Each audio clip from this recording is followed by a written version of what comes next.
Shalom, saudara-saudaraku yang terkasih dalam nama Tuhan Yesus Kristus.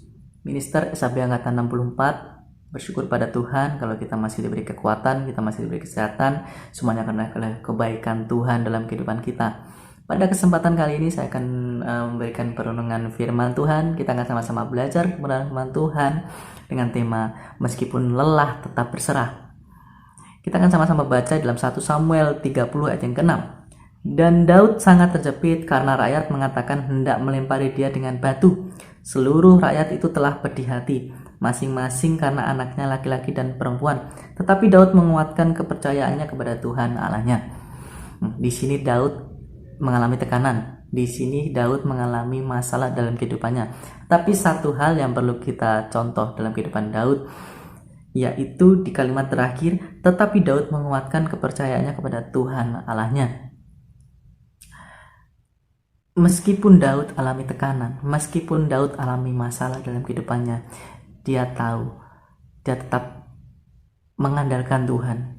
Dia tahu bahwa kekuatan, pertolongan, tempat berseru adalah di dalam Tuhan. Jadi ketika Daud alami tekanan, pasti dia akan mengalami yang namanya kelelahan. Nah, keadaan manusia ketika mengalami kelelahan itu adalah hal yang wajar, hal yang alami.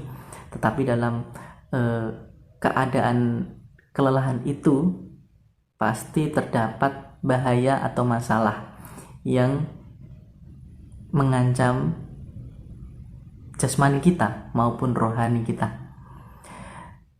Ketika manusia mengalami kelelahan, dia akan hilang semangat, dia akan hilang kekuatan. Dan kelelahan ini mencakup dua hal, yaitu kelelahan jasmani atau kelelahan fisik.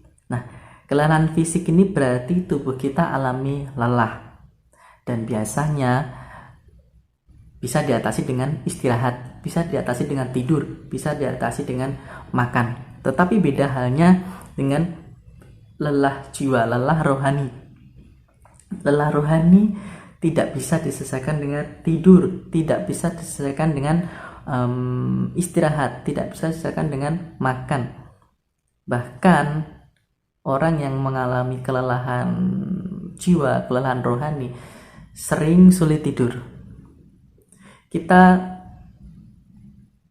akan baca di dalam Yesaya 40. Yesaya 40 ayat yang ke-31. Di situ menjelaskan bahwa orang-orang yang menanti-nantikan Tuhan akan mendapat kekuatan baru. Jadi kelelahan jiwa hanya bisa diselesaikan dengan kekuatan baru daripada Tuhan.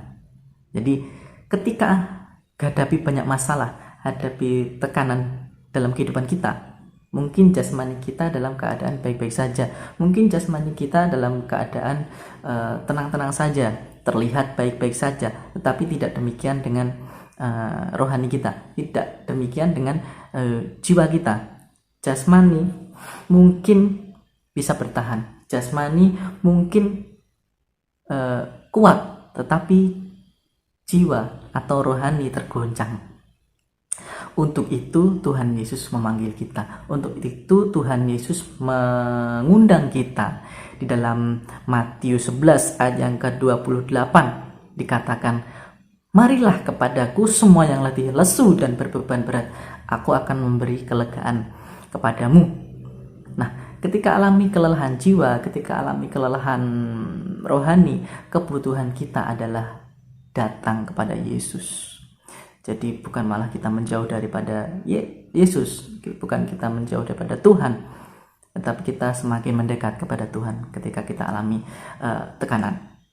Kita perlu kekuatan baru dari Tuhan untuk menenangkan jiwa kita, untuk mendapatkan kelegaan, supaya jiwa kita dalam keadaan baik-baik saja, supaya jiwa kita kembali tenang. Untuk itu, dalam perenungan firman Tuhan kali ini, kesimpulannya, ketika kita alami tekanan, ketika kita alami masalah dalam kehidupan kita, dalam pelayanan kita, tetap berserah kepada Tuhan, sebab hanya Tuhan sumber kekuatan, hanya Tuhan yang mampu memberikan kekuatan dalam setiap kehidupan kita. Kiranya firman Tuhan kali ini menjadi kekuatan dalam setiap kehidupan kita, untuk kita terus maju dalam melayani Tuhan. Puji Tuhan, Tuhan Yesus memberkati.